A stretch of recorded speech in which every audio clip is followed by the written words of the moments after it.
But mimi, I want to encourage all political parties.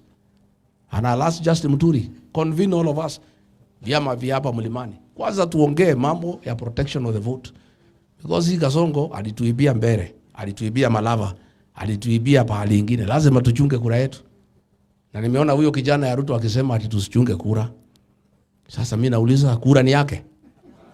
Sasa hapa kwangu nikitaka kuweka watchman, kuna mtu anaweza kuniuliza? Ati kwa sababu iko police station iko Kiamariga, ati muko menaseme wewe utalindwa na serikali usiweke watchman kwako.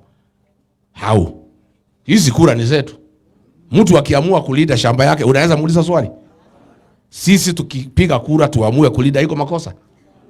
And I must say the present Ministry of Interior, as currently constituted, cannot be trusted to protect our votes. So we must protect them.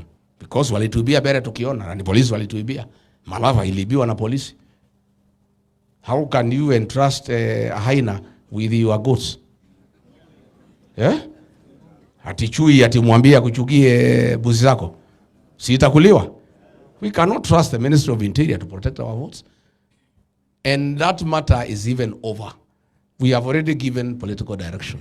Kura itapigwa na ilindwe. Hiyo maneno imeisha. Sasa wanabweka huko, msilinde, hiyo ni kuongea unaongea. The matter is already decided na arrangements inaendelea. Vijana watajipanga kulichunga kura kwa sababu itakuwa namna hiyo.